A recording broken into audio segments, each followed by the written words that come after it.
యెషయా అంటే యెహోవా రక్షకుడు, యెహోవాయే నా రక్షిస్తాడు అని, ఆయన పేరులోనే రక్షణ, ఆయన రక్షిస్తాడని. ఈయన మరి 700 క్రీస్తు పూర్వం 740 నుంచి 700 మధ్య కాలంలో రచించినట్లుగా అనేక సాక్ష్యాలు మనకి తెలుపబడ్డాయి.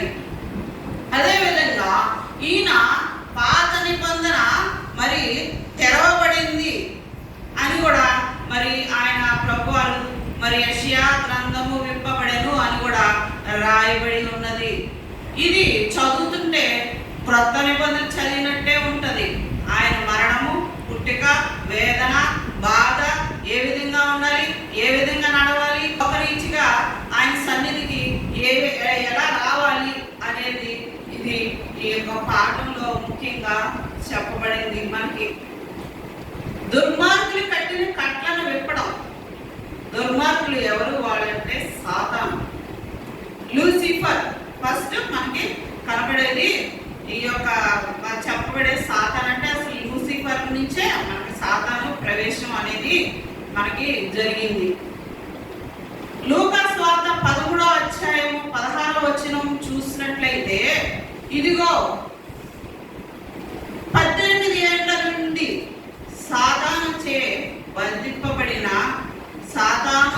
బంధింపబడి నా అబ్రహాం కుమార్తె అయిన ఈమెను విశ్రాంతి దినమున ఈ కట్లు విడిపింప తగదా అని చెప్తున్నారు. విశ్రాంతి దినమున ఏ పని చేయకూడదు.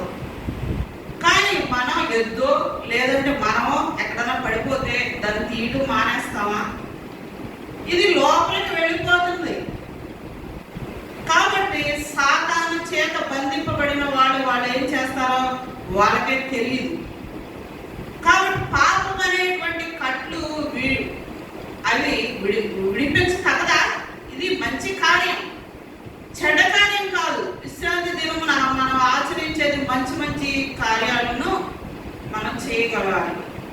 కాడి మాను మేకులు.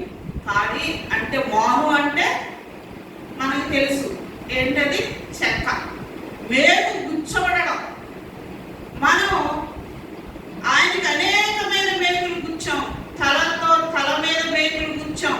పాపం అనే తలంపును తీయడానికి ఆయన తలపై మేకు గుచ్చబడింది. ఆయన హస్తంలో మేకులు గుచ్చబడ్డే, చేతితో చేసినటువంటి గాయాలతో. కాళ్ళకి మేకులు దింపబడ్డాయి.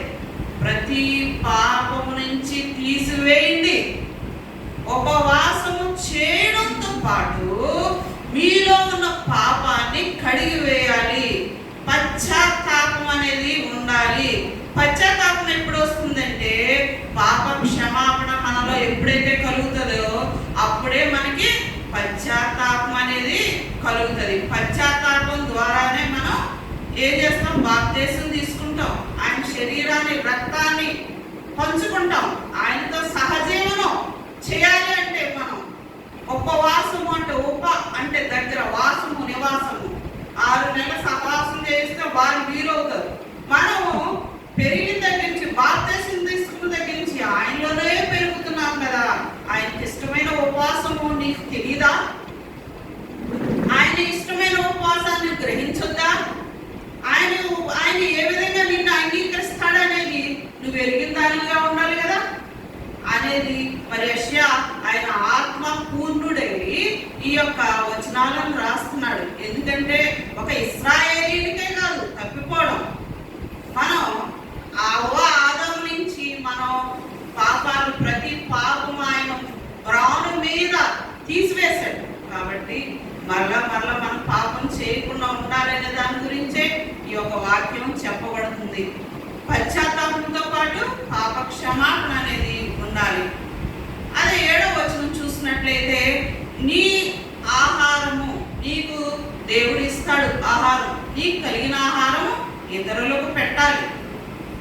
ఇతరులకు నీ ఆహారం ఆకలి కొనిన వానికి.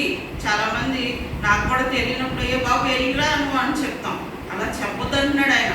నీకు ఇంతే ఉంది, ఇంతలో ఇంత వేసేటువంటి మనసు నువ్వు కలిగి ఉండాలి.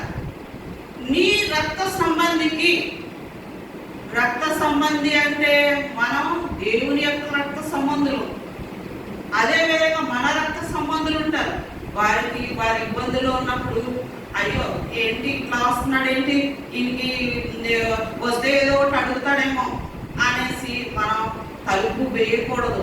మనం తలుపు వేస్తే ఆయన కూడా 25 మత్తయి సువార్త 25 అధ్యాయంలో చెప్పినట్టు ఆయన కూడా తలుపు వేసి ఎవరో తెలియదు అంటాడు. కాబట్టి మనకు ఉన్న దాంట్లో వాళ్ళకి ఆదరణ అనేది చూపించాలి. రక్త సంబంధికి మొహము తిప్పకుండుటయు, హింసింపబడిన వారిని విడిపించుటయు, హింసించబడి ఎవరైనా ఉంటే వారిని విడిపించుటయు. మళ్ళీ ఇంకా 8లో ఏం చెప్తున్నాడు అంటే, నీ యొక్క వస్త్రహీనుడైనటువంటి వానికి వస్త్రములు ఇచ్చుటయు. యు అనే అక్షరం ఎక్కువగా మనం ఇక్కడ ఉపయోగించి నువ్వు చెయ్యు, నీవు చెయ్యి, వస్త్రములు ఇచ్చుటయు.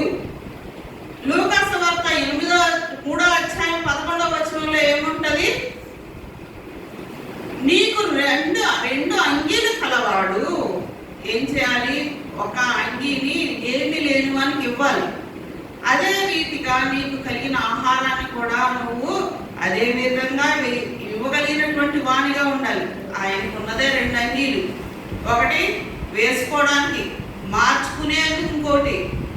అయ్యో మనకి చాలా అంగీలు ఉంటాయి, మనకి ఇంట్లో పాత బట్టలు ఉంటే నాకు ఇక్కడికి వచ్చినప్పుడు ఒక ఆయన పరిచయం అయ్యి ఏమైనా పాత